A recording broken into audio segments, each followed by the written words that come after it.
All right. Today, we're going to dive into something kind of fascinating. It's a paradox that really flips a common idea we all have about intelligence completely on its head. I mean, that question sounds totally backward, doesn't it? We're always told that being smart, having a high IQ, is like a golden ticket to an easier life. But what if that amazing brain is also the very thing that creates some of life's biggest challenges? And that right there is the heart of it.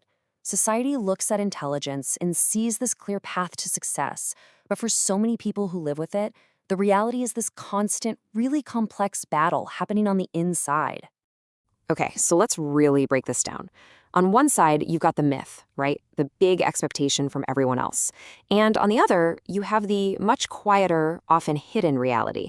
Let's see just how stark the difference is. So check this out. It's not just a small difference, it's a total opposite. The world expects you to just succeed effortlessly. But the reality for that person is often this nagging imposter syndrome, that feeling you're a fake who's about to be exposed. We see unwavering confidence, but what's really going on is constant self-doubt. We assume they make clear, sharp decisions, but they get stuck in something called analysis paralysis. And that social ease, it can actually feel a lot more like a deep, profound sense of alienation. Let's dig into these one by one. First up is such a classic trap, overthinking. This is the moment where that incredible mental horsepower, the ability to see every single angle, just starts to work against you.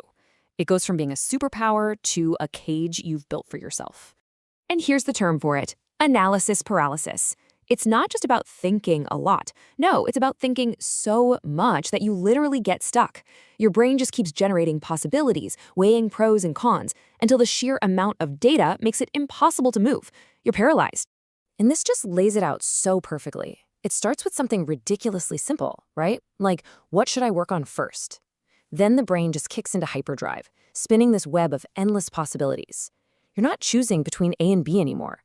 You're looking at A.1, B.2, and all their possible ripple effects 5 years from now. Pretty soon, you're just drowning in your own data, and doing nothing feels like the only safe move. The choice is gone. Now, this leads us right into the next huge issue: the absolutely crushing weight of perfectionism. I mean, if you're used to getting things right, that pressure to always be the brilliant one can become just immense. And this quote just, wow, it nails the feeling. This isn't about wanting to do good work. It's a fear. It's this deep-seated need to be flawless. So every single task, big or small, becomes this high-stakes test where your entire intelligence is on the line. And of course, that ties right back into that whole imposter syndrome we were talking about. You know, the biggest thing to get here is that perfectionism isn't actually helping you achieve more. It's an anchor. It's what causes you to procrastinate, because if I can't start it perfectly, why even bother? It makes you shy away from new things because the risk of failing feels catastrophic. And even when you do succeed, you can't celebrate it because in your mind it was never quite good enough. And the end of that road? It's always burnout.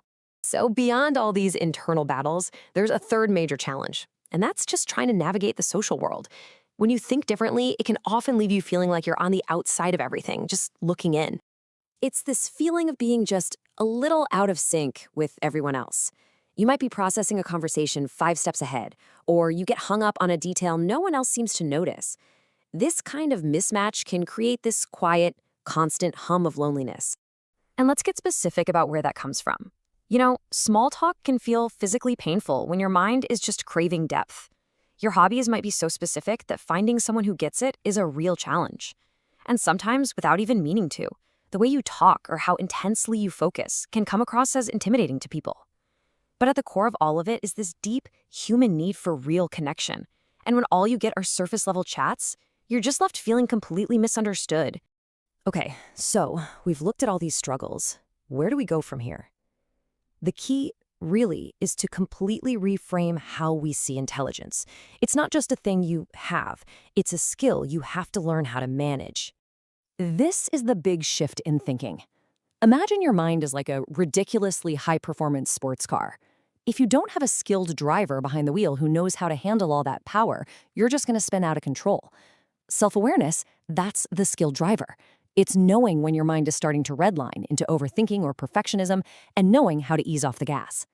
So what are the big takeaways? First, and honestly, this is the most important one, if any of this sounds familiar, Your struggles are real and they are valid.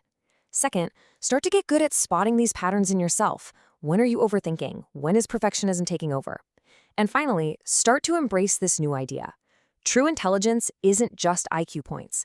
It's also about self-management.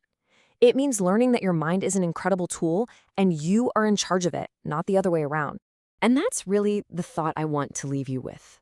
Maybe the greatest sign of intelligence isn't just raw processing power, but the wisdom to actually steer that power, to know your own mind, its strengths, its weaknesses, its traps, and to move through the world with that awareness. So I'll ask you, maybe that is the true measure of intelligence? What do you think?